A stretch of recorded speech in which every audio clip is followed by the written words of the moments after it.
نحمده ونصلي على رسوله الكريم أما بعد فأعوذ بالله من الشيطان الرجيم بسم الله الرحمن الرحيم رب اشرح لي صدري ويسر لي أمري واحلل عقدة من لساني يفقهوا قولي۔ سورۃ قاف مکی صورت ہے، 3 رکوع ہیں اور 45 اس کی آیات ہیں۔ زمانہ نزول مکی دور کا شروع کا دور ہے اور زیادہ امکان ایسا ہی محسوس ہوتا ہے کہ یہ شروع دور کی صورت ہے، یا ہو سکتا ہے کہ درمیانی دور کی ہو، واللہ عالم۔ نبی اکرم صلی اللہ علیہ وسلم عیدین کی نماز میں اس کی تلاوت فرمایا کرتے تھے۔ بعض روایات میں آتا ہے کہ فجر کی نمازوں میں آپ سورہ قاف پڑھا کرتے تھے۔ ام ہشام بن حارثہ رضی اللہ عنہا، یہ نبی اکرم صلی اللہ علیہ وسلم کی پڑوسن تھیں، یہ بیان کرتی ہیں کہ سورہ قاف ان کو اس طرح سے حفظ ہوئی کہ نبی اکرم صلی اللہ علیہ وسلم یہ سورت ہر جمعے کو خطبے میں تلاوت فرمایا کرتے تھے۔ صحیح مسلم میں یہ روایت موجود ہے۔ یہ چند باتیں سورت سے متعلق ہیں۔ ایک بات یہ کہ یہاں سے اب قرآن کی آخری منزل شروع ہو رہی ہے۔ 6 منزلیں گزر گئیں الحمدللہ، اب 7ویں اور آخری منزل کا یہاں سے آغاز ہے۔ یہ جو 7ویں منزل ہے، اور یہ منزل تو اب ہم لکھتے ہیں، دراصل یہ حزب کہلایا کرتے تھے، حصے، اور یہ حزب کی تقسیم یہ صحابہ کے دور کی تقسیم ہے۔ انہوں نے قرآن پاک کو 7 حصوں میں اس طرح سے تقسیم کیا تھا تلاوت کے غرض سے کہ روز ایک حصے کی وہ تلاوت کر لیں تو 7 دن میں قرآن مکمل ہو جائے۔ یہ جو 7ویں منزل ہے، یہ 7واں حزب ہے، اس میں 65 صورتیں ہیں، 65 سوراز ہیں اس کے اندر، اور اس کو حزب مفصل کہا جاتا ہے۔ مفصل کیا؟ طویل ہے، لمبا ہے۔ نمازوں میں اکثر نبی اکرم صلی اللہ علیہ وسلم اس آخری منزل کی صورتیں تلاوت فرمایا کرتے تھے۔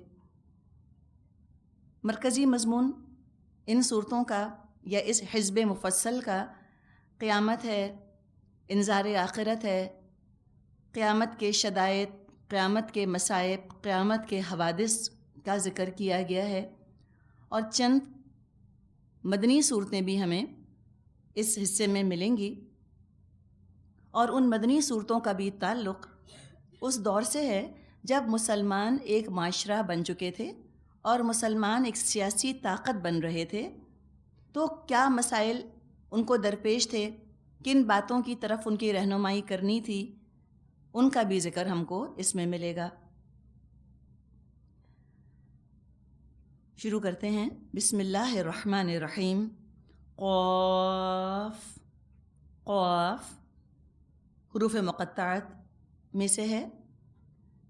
قرآن مجید کی کل 29 صورتیں، 29 سوراز مقطعات سے شروع ہوتی ہیں، اور ان 29 میں 29 میں 3 صورتیں ایسی ہیں جو ایک ایک حرف سے شروع ہوئیں،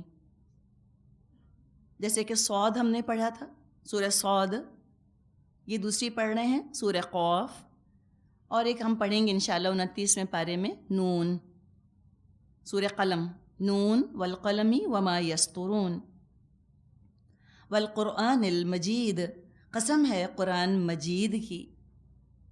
عام طور پہ ہمارے ہاں یہی لفظ مستعمل ہے قرآن کے لیے، ہم کہتے ہیں قرآن مجید کہاں رکھا ہے، یہی کہا جاتا ہے نا۔ قرآن حکیم یا کچھ اور لفظ جو ہے وہ کم ہی استعمال کیے جاتے ہیں، عام طور پہ قرآن مجید ہی لفظ استعمال کیا جاتا ہے۔ مجید کا مادہ میم جیم دال ہے۔ مجدہ کا مطلب ہوتا ہے بزرگی۔ ہم کہتے ہیں نا جد، جد امجد، انسیسٹرز، ہمارے فور فادرز، یعنی ہمارے بزرگ، ہمارے خاندان کے بڑے۔ تو بڑا ہی خوبصورت یہ قرآن کا نام ہے، مجید، بزرگی والا، بزرگ، بلند، بہت نفع پہنچانے والا، بلندی والا۔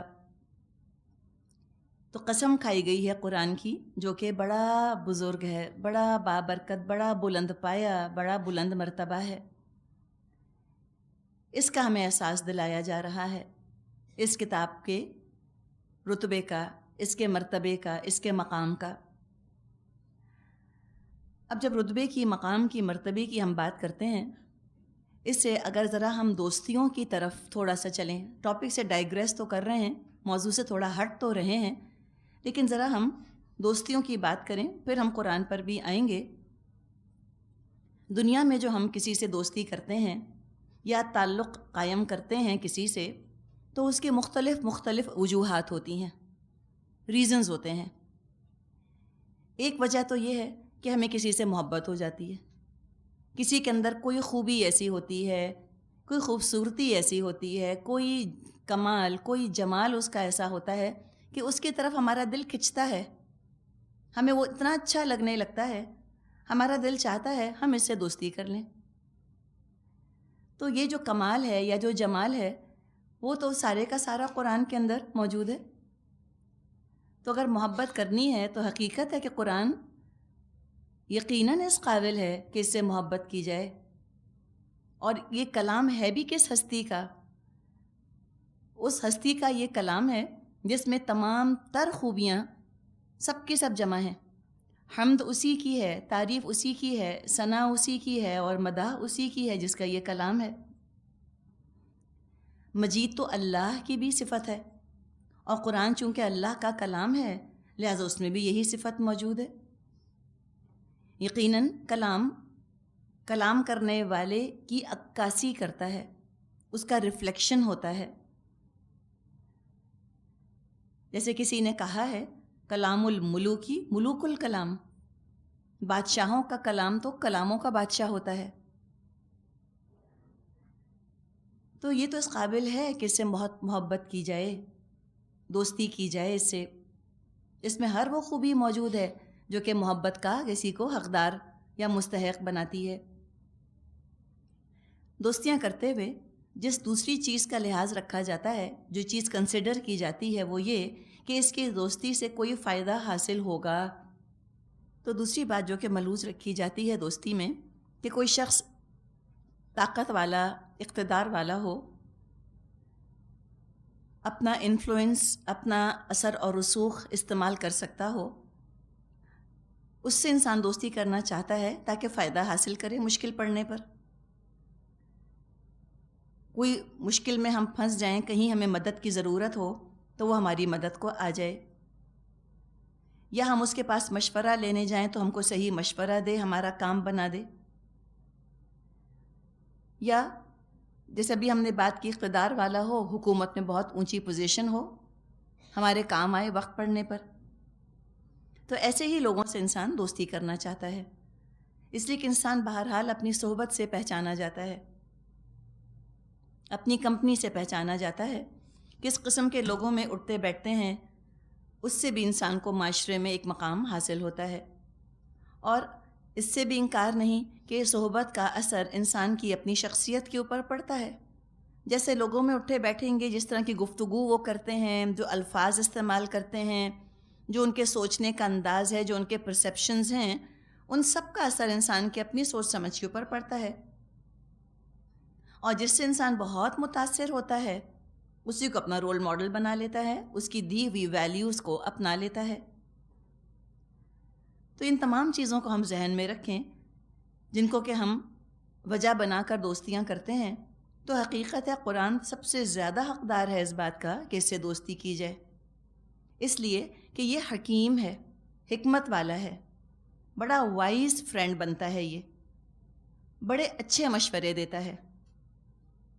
جب مرضی آپ اس کے پاس آ جائیں، کبھی آپ کو منع نہیں کرے گا، کبھی قرآن آپ سے نہ کہے گا کہ میں اس وقت بزی ہوں، یا میں اس وقت سو رہا ہوں، یا میں کھانا کھا رہا ہوں۔ یہ ہر وقت آپ کے لیے اویلیبل ہے، موجود ہے۔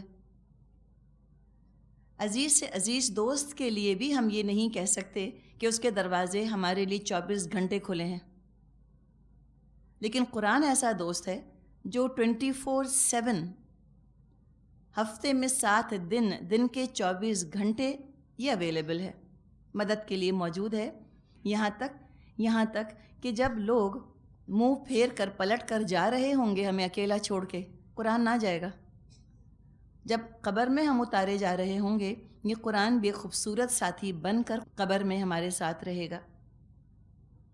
اور دوسرے اس کی صفت مجید ہے، یہ بڑا بلند مرتبہ ہے، مالک الملک کے ہاں اس کا بڑا اونچا مقام ہے۔ قیامت کے دن جب ہمیں سخت پریشانی ہوگی، ہم کسی کی سفارش تلاش کر رہے ہوں گے، وہاں اس کی سفارش، اس کی گواہی بہت کام آئے گی۔ اگر قرآن قیامت کے دن اللہ کے حضور کسی کے حق میں سفارش کر دے گا، اس کی بات وزن رکھے گی۔ نبی اکرم صلی اللہ علیہ وسلم نے فرمایا ہے، القرآن حجت لک او علیک۔ قیامت کے دن قرآن یا تمہارے حق میں گواہ بن کر کھڑا ہوگا یا تمہارے خلاف۔ تو ہے تو بڑا پاورفلی، بڑا انفلوئنشل ہے، اس سے خوب اچھی طرح دوستی نبھانی چاہیے۔ اب جو دوستی کی ہم بات کر رہے ہیں، اگر کسی سے ہمیں دوستی کرنی ہو تو اس کا طریقہ یہ ہوتا ہے کہ ہم سب سے پہلے تو جان پہچان کرتے ہیں، ہم اجنبیت دور کرتے ہیں۔ اور اجنبیت دور ایسے کرتے ہیں جیسے آج کل وہ کہتے ہیں گیٹ کنیکٹڈ۔ دی کنیکشن بڑا ضروری ہے، کمیونیکیشن بڑا ضروری ہے، اس کے لیے جان پہچان کے لیے وقت گزارنا ہوتا ہے، ساتھ پسند ناپسند کا خیال رکھنا ہوتا ہے۔ پھر دوستی آگے بڑھنا شروع ہوتی ہے، اپنے دوست کے دوستوں سے بھی دوستی ہو جاتی ہے، اپنے دوست کے دوست بھی بہت اچھے لگنے لگتے ہیں۔ تو انسان جب قرآن کے ساتھ وقت گزارتا ہے تو بڑی ہی اپنائیت ہو جاتی ہے، ایسا اپنا لگتا ہے، اتنا پیارا لگتا ہے کہ ہمارا اپنا قریبی عزیز ہی ہے۔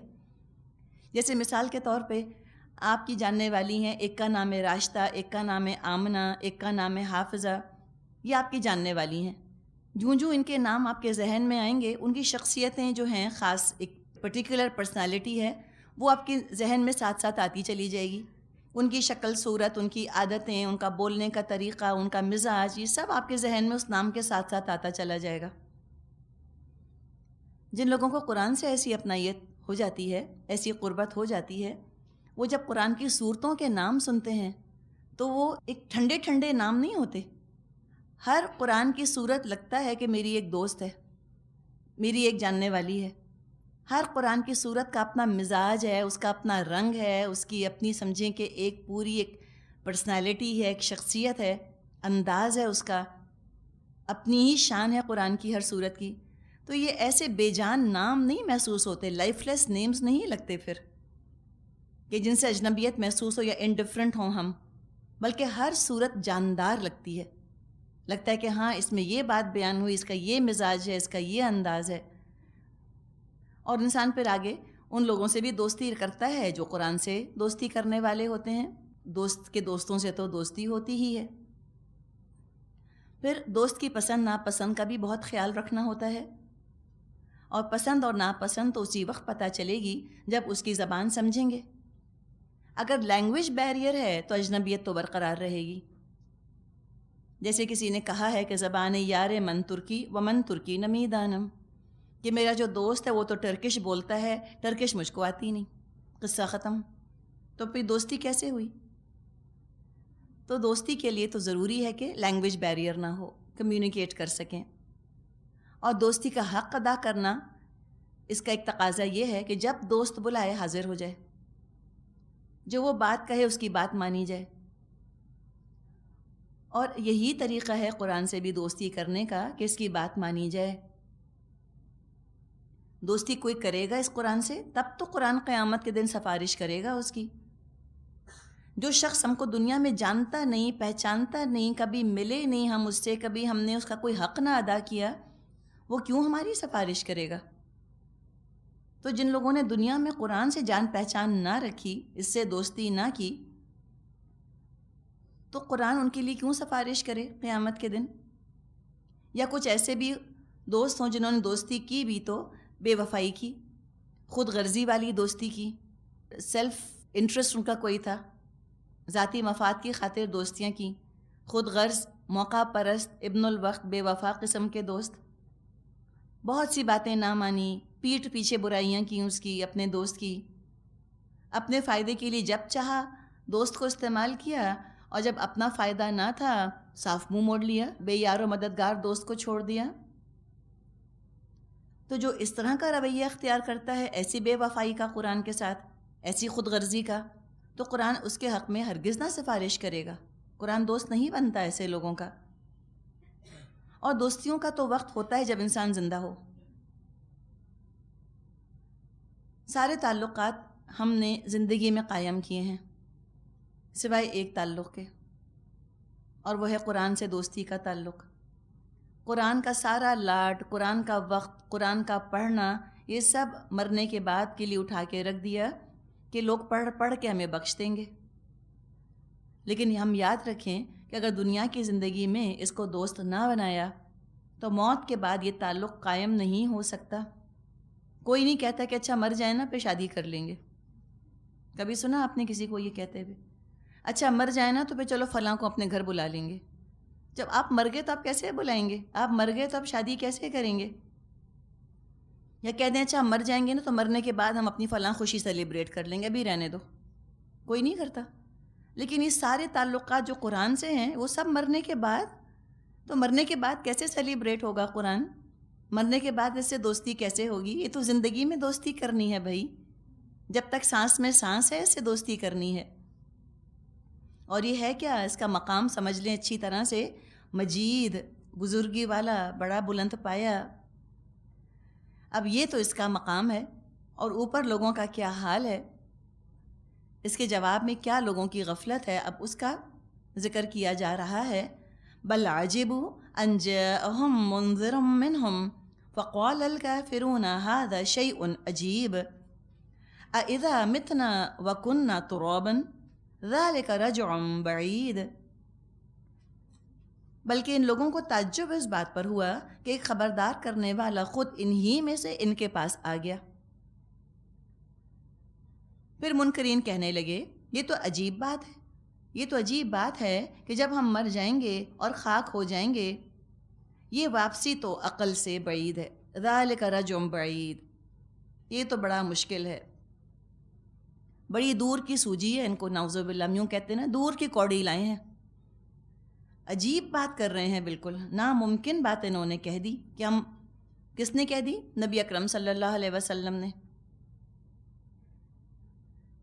تو بتایا جا رہا ہے یہاں پر کہ ان کو بڑی حیرت ہوئی اس بات پر کہ اللہ تعالیٰ نے انہی میں سے ایک خبردار کرنے والا اٹھا دیا۔